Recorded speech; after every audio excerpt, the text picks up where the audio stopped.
What's good, ladies and gentlemen? You probably can't tell, but about 3 months ago, I got a hair transplant in Turkey.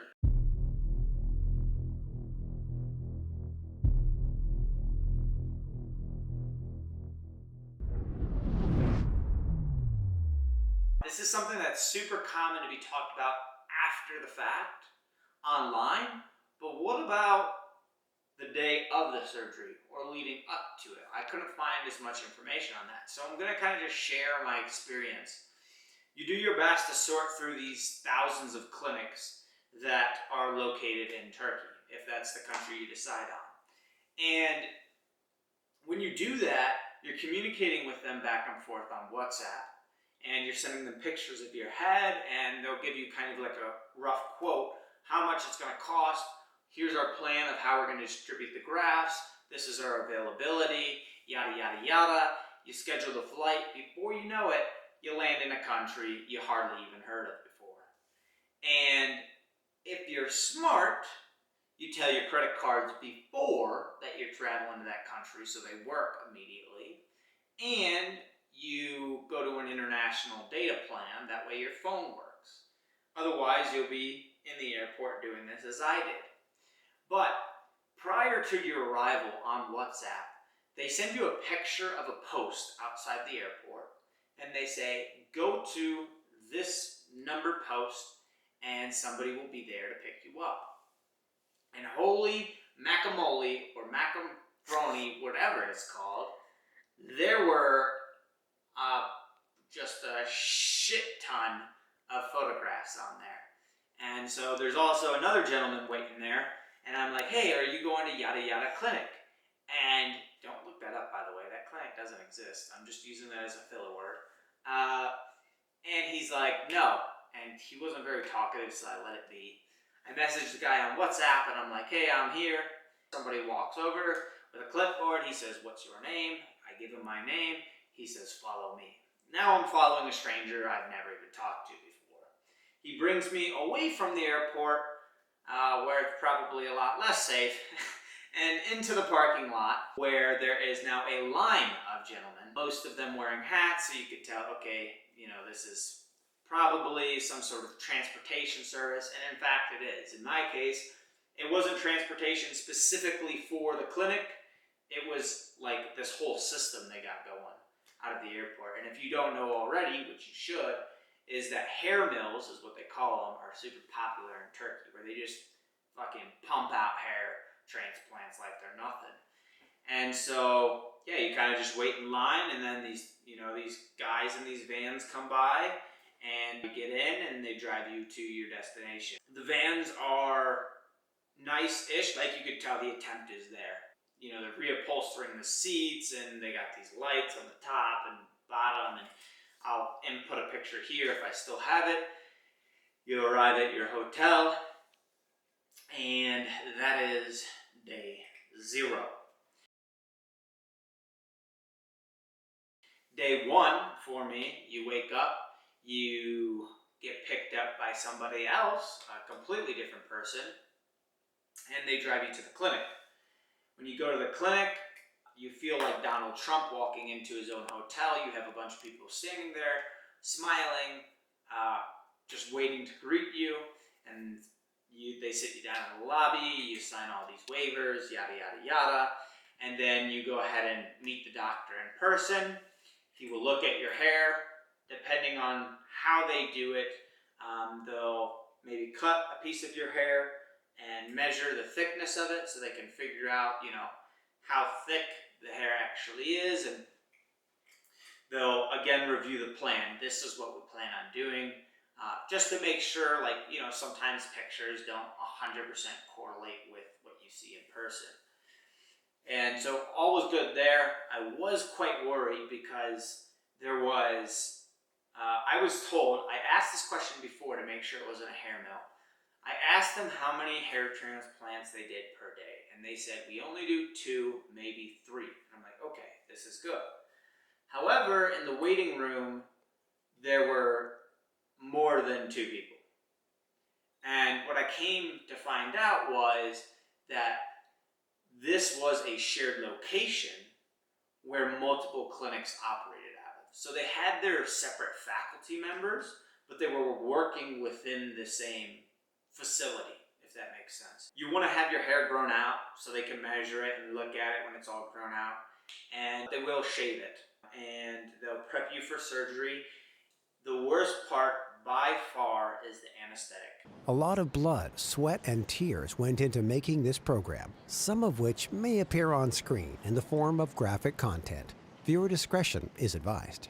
You've heard this a million times, but they take this needle and they put it in your head in a bunch of little places that numb it.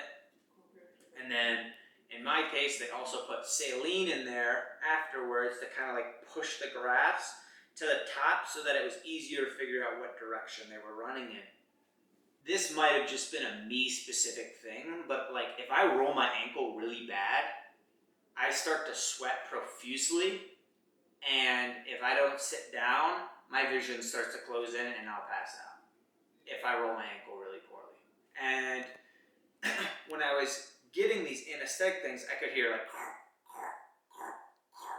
and I don't know if the nurse was hitting the hair grafts and it was like splitting the hairs, like the root of the hairs, and that was what was making the noise. Like, I don't know how deep she was going in my head, but the noise alone was like freaking me out, right? And you can't move because they're putting a needle in your head. My vision's starting to close in, and there's a guy with me, not the nurse, and the nurse went to go get water, and he's like, stay with me, and I'm like dozing off. Next thing I know, I'm waking up and I'm halfway down on my side. They hooked me up to an IV, all good from there. But man, that was a freaking gnarly start, right? Like, geez, like you're passing out and the surgery hasn't even started yet. And at this specific clinic, there was a clear attempt to try to make the place sanitary. Like, in order to go into the operation area, you had to like put these things over your shoes to keep the floor sterile, and people were wearing masks. But man, there were like a ton of people coming in and out of the room. Not everybody was wearing a mask. Like, it definitely could have been done better. And if you did it in a different country like the US, it definitely would have, that standard would have been upheld more. But there was a clear effort there, for what that's worth. But definitely something that I downplayed is the severity of how intense the surgery is. Like, you think a hair transplant is like, oh, I'm gonna get my teeth whitened. No. Like, it's a legit surgery, and you should take it seriously, and you should do a ton of research, a ton. And I did a decent bit, and maybe that's a video on and of its own, but I feel like I didn't do enough, right? Like, knowing what I know now, I would have done it differently. And hopefully over this video and several others, I can give you insight so that you don't repeat the mistakes that I made. Like, one of them being, I had picked the clinic because I was impressed by the resume of the doctor. But I found out when I got to the clinic that that doctor no longer worked at that location. The doctor had trained another doctor who had taken over, but his resume didn't impress me in the same way that her resume did. Had I known that, I probably wouldn't have gone with the clinic. And I did ask that question, and they did tell me, but that's one of those things is like, when you're communicating across the world, they can tell you whatever they want to tell you. I'm like, can I please have my girlfriend in the room? They're like, sure, we can get her in here. So that was nice of them. She kind of like sat in the corner. They did the extractions first. Depends on the doctor and the clinic. But they did the extractions first. And then after the extractions, I had lunch. And they told me, we've decided to only go with 3,510 grafts. I'll put the paper up here. And the plan was for 4,000 grafts. And they said the reason for that is we didn't want to extract too many grafts at once and deplete your donor area, which was perfectly fine with me. I was okay with that because during the consultation, that was my number one request was, please don't over harvest my donor area. I'm only 24, right? And so no matter how good this surgery goes, there's going to be another one in the future. And I want to make sure that the hair is still there in the back for that future procedure. While you're eating lunch, they're kind of separating them into singles, doubles, triples, and then multiples if you have any of those. And then the doctor will show up after lunch, you'll get back on the operation table, and they'll start doing the incisions, kind of placing where it is.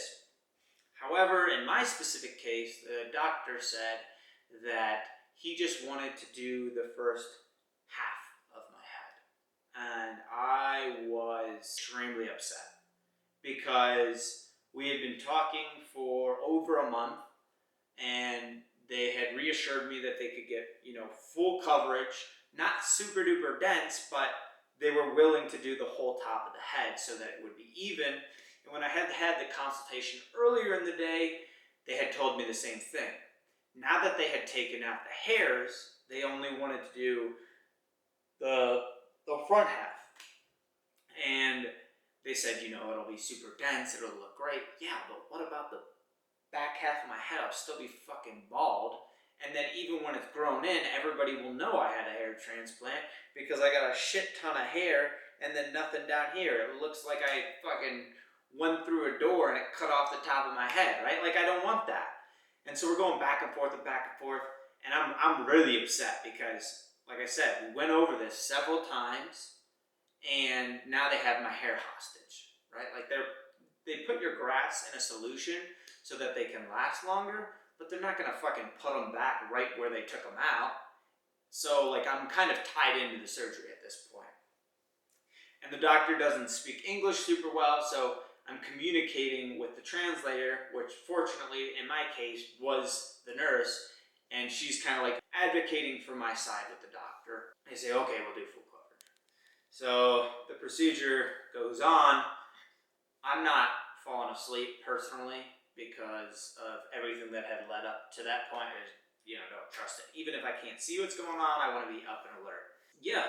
So that was kind of the surgery. It was definitely a full day procedure. So your head's kind of going to be like Jimmy Neutron, kind of like puffed up, and it definitely does get worse for the days to follow. But overall, not bad. Like I said, the anesthetic is definitely the worst part.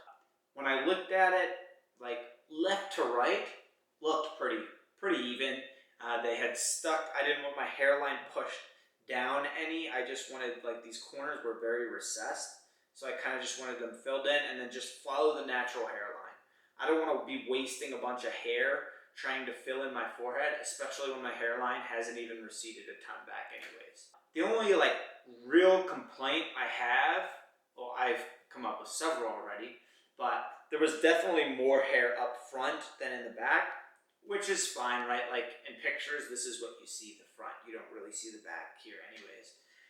And then the other thing that I could tell is that it appeared as if all of the grafts are coming forward, and I'll insert some pictures, whereas in my specific case, I have like a double calic. So like a spiral and a spiral, but yeah, the grafts are just completely forward. So only time will tell how that kind of looks when it grows in. After the surgery, they drive you back to the hotel, and you're told, don't do anything, sleep. And that's exactly what I did. I was fortunate in that I was so exhausted from kind of the stress of the day that I just passed out. But they give you this inflatable neck pillow, and you kind of have to sleep sitting up. I found out later you could sleep at like a 45, but I slept straight up like a zombie. And when I woke up, I took the pillow off, and there was a lot of blood. That's normal. And then you go back into the clinic. But this is a super long video. Hopefully you've gotten some sort of value out of it. But that's day 0 and 1 of the hair transplant. Again, I'm about 3 months in, which is the ending of the shedding phase. We'll talk about that later. The next video related to this will be this first, 10 to 14 days, so about 2 weeks. But that's all I got for this video. If you have any questions, do let me know. I will answer them. And I'll see you guys in the next video. Peace. Always.